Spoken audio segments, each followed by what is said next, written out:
ఇప్పుడు రవిశంకర్ అన్న కావచ్చు, ఆర్ఎస్ ప్రవీణ్ కుమార్ గారు కావచ్చు, కొంతమంది అందరూ గోడల మీద పెయింట్లు రాస్తారు. పెయింట్ అంటే ఏంది?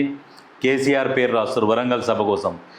ఎందుకంటే వీళ్ళందరికీ ఆదర్శం రేవంత్ అన్నంట. ఎందుకంటే మొన్న ఒకసారి అన్నాడు, వీళ్ళందరూ నువ్వు గోడల మీద పెయింట్లు వేసినావు, అది వేసినావు, ఇది వేసినావు అని రేవంత్ అన్న అంటే, రేవంత్ అన్న అన్నాడు, ఊకుకనే వచ్చి నేను ఈ సీట్లో కూర్చోలే, గోడల మీద రాతలు రాసి పైకి వచ్చిండ్రా అని చెప్పేసి ఒక డైలాగ్ కొట్టిండు. దానికి సంబంధించి ఒక పాట ఉండే కదా, ఊకుక్కనే రాలే బిడ్డ కూర్చున్న సీట్ అని. ఇప్పుడు వీళ్ళందరికీ రేవంత్ అనే ఆదర్శం అంట. వీళ్ళు కూడా గోడల మీద రాతలు రాసుకుంటూ పోతే మేము ముఖ్యమంత్రులు అవుతామేమో అన్న ఆలోచనతో వీళ్ళందరికీ గోడల మీద రాతలు రాస్తున్నారు. అంటే రేవంత్ అన్నని ఏ రకంగా ఫాలో అవుతారు చూడు వీళ్ళు. ప్రతి విషయంలో రేవంత్ అన్నని ఫాలో అవుతా ఉన్నారు. మొన్న ఆర్ఎస్ ప్రవీణ్ కుమార్ సార్ కూడా కేటీఆర్ని కేసీఆర్ని మస్తు అన్నాడు అని అంత పెద్ద ఆఫీసరు రిటైర్మెంట్ అయ్యి గోడల మీద పేరు రాస్తున్నాడు కేసీఆర్ అని. కేసీఆర్ చదువెంత ఆయన చదువు ముందల, కేటీఆర్ చదువెంత ఆయన చదువు ముందల. ఆయన ముందల వీళ్ళు అసలు పనికొస్తారా? ఆర్ఎస్ ప్రవీణ్ కుమార్ ముందల. ఇక ఆయన కూడా రాజకీయాలలోకి వచ్చి వాళ్ళ దాంట్లో చేరి ఇవాళ వాళ్ళ పేర్లు గోడల మీద రాయబట్టిండు. నిజంగా ఇట్లాంటి కొన్ని చాలా బాధాకరమైన విషయాలు. ఈ దొరల దగ్గర ఏంటంటే స్వేచ్ఛ ఉండదు. వాళ్ళు చెప్పిందే వినాలే. ఏదైనా చేయాలన్నా వాళ్ళ పర్మిషన్ తీసుకోవాలి. వీళ్ళందరికీ ఇంకా దాదాపు అందరికీ ఒక 50% జనాలకు అర్థమైపోయి వాళ్ళని దూరం పెట్టిరు. ప్రజలు, ఉద్యమకారులు అందరూ. ఈ నకిలీ ఉద్యమకారులు ఉంటారు కదా, వాళ్ళు మాత్రమే ఆ చుట్టూ ఉన్నారు. ఇప్పుడు ఈ హరీష్ రావుకు కేటీఆర్కి ఇద్దరికి కంపల్సరీ గట్టిగా వార్ అవుతుంది. వార్ అయినాక కేటీఆర్ ఏమంటాడు, అది మా పార్టీ, మా అయ్య పెట్టిన పార్టీ, మా పార్టీ మాకు ఉండాలని నువ్వు వెళ్ళిపో అని చెప్తారు. ఈ వెళ్ళిపోనక ముందుకే హరీష్ రావు బయటకు వస్తాడు. కాంగ్రెసా, బీజేపీ లేకుంటే సొంత పార్టీ ఏదో ఒకటి ఖచ్చితంగా నిర్ణయం అవుతుంది. కానీ ఈ లోపల పెద్ద మనిషి కూడా ఏం చేస్తున్నాడు, పెద్ద మనిషి రాజకీయాలకు స్వస్తి చెప్పాలని అనుకుంటున్నాను సమాచారం. ఎందుకంటే ఆయనతో అయితలేదు. ఆయనతోని జనాలకు తిరగాలి, ప్రజలకు రావాలి, మాట్లాడాలంటే అయితలేదు. ఆరోగ్యం కూడా సహకరిస్తలేదు ఆయనకు. చాలా ఇన్ని రోజులు మంచి గట్టిగా సంపాదించిండు. రోజుకో ₹1,00,000 బాటిల్ మంద అయినా పెద్ద ఒడవకుండా సంపాదించుకున్నాడు. నిమ్మలంగా శేష జీవితం మంచిగా గడుపుదాము, ఇంకెందుకు నాకు రాజకీయాలన్న ఆలోచనలో ఆయన ఉన్నాడు. వీళ్ళు ఫస్ట్ సారి గెలిచి రెండోసారి గెలిచినప్పటి నుంచి కేటీఆర్ వాళ్ళు వాళ్ళ ఫ్యామిలీ అందరూ ఎమ్మటి పడుతురట. ఏంది నన్ను ముఖ్యమంత్రి చేయని కేటీఆర్ వాళ్ళ అత్తగారు వాళ్ళు ఎప్పుడు రామారావుని ఎప్పుడు ముఖ్యమంత్రి చేస్తావు, రామారావుని ఎప్పుడు ముఖ్యమంత్రి చేస్తావు, ఒకటే ఎమ్మడి పడట. నేను ఉన్న రోజులు చేయను, తర్వాత చేతగానప్పుడు ఇచ్చేస్తా తీయనని అన్నాడు. లాస్ట్కి ఇప్పుడు చేతగాని పరిస్థితికి వచ్చిండు కాబట్టి ఇక కేటీఆర్ హుషారుగా ఎందుకు ఉరుకులాడుతున్నాడంటే, పార్టీ అధికారంలోకి వస్తే మా నాన్నకు ఆరోగ్యం బాగలేదు, ఇక నేనే ఓలెంట్ సోల్ అని చెప్పేసి ఇక అధికార పగ్గాలు తీసుకుందామని ఇక ఆయన ముఖ్యమంత్రి పదవి చేపడదామన్న ఆలోచన. అది అత్యాశ. కానీ ఆ పార్టీ అధికారంలోకి రాదని కేసీఆర్కి తెలుసు కాబట్టే ముందుగా ఇక రాజకీయంలో మళ్ళా పోటీ చేసి మళ్ళా ఓడిపోయి ఇజ్జత్ పోగొట్టుకున్నాడు. ఎందుకు 2020లో పోటీ చేస్తాం, మళ్ళీ ఓడిపోతాం, మళ్ళీ ఇజ్జత్ పోతుంది. కనీసం ఈ పేరన్న, ఈ మాజీ ముఖ్యమంత్రి 10 సంవత్సరాలు పరిపాలించిండన్న ఒక పేరన్న మంచిగా అటనే ఉంటుంది. ముందుగా నేను రాజకీయాల నుంచి వైదొలిగితే అన్నట్టు ఆలోచనలో ఉన్నాడని సమాచారం.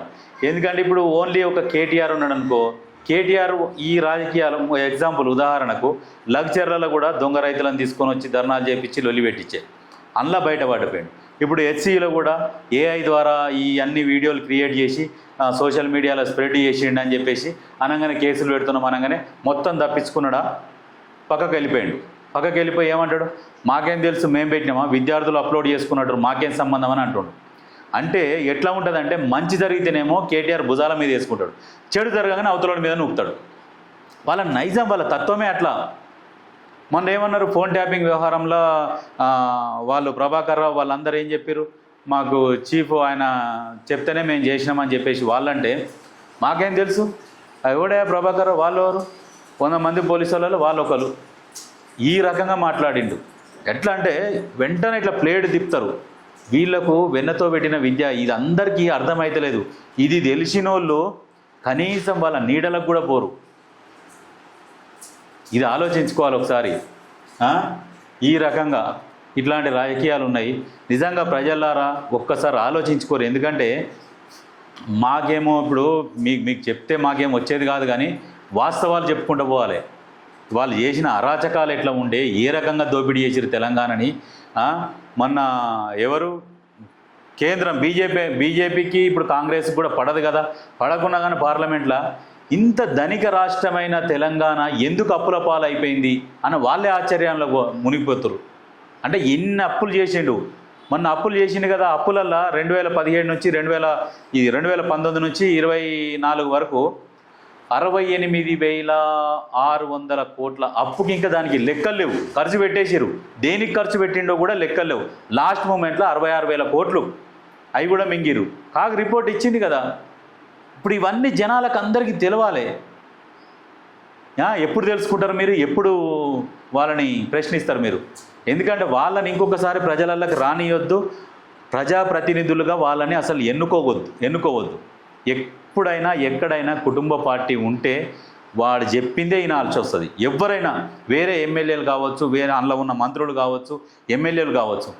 ఒక టీచర్ ట్రాన్స్ఫర్ కావాలన్నా కూడా ఇప్పుడు ఆ కుటుంబంలో ఉన్న వాళ్ళు చెప్తేనే అయ్యేది. ఇంతకుముందు చిన్న ఉన్నా, ఏదన్నా ఒక టెంపరవరీ ఉద్యోగం కావాలన్నా, ట్రాన్స్ఫర్లు కావాలన్నా, ఏవి కావాలన్నా వాళ్ళే చెప్పాలి. అట్లా పరిపాలించారు క్రూరంగా.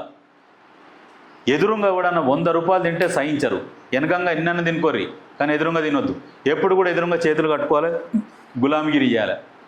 అది మంచి బట్టలు వేస్తే కూడా ఓర్వలేరాళ్ళు.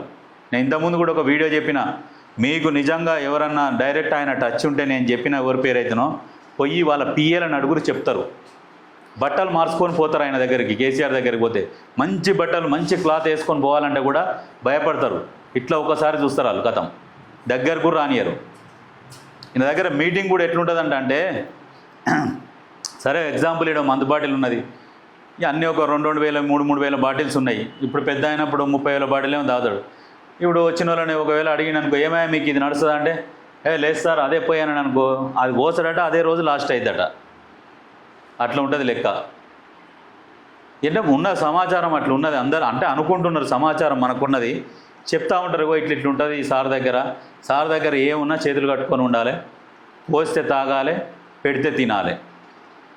ఏమన్నా నువ్వు చేతులు కిందికి జాడించి జర్ర ఏమన్నా ఇట్లా పెట్టుకున్నా అంటే తెల్లారి కూడా ఆ ఫామ్ హౌస్కి కూడా రావు నువ్వు అని చెప్పేసి చెప్తారు. అట్లా ఉంటుంది వాళ్ళది. ఇంకా జనాలు అర్థం చేసుకోవాలి. అంటే సారే రావాలి, సారే ఏడికి సారు వచ్చి చూసిరు కదా విధ్వంసం.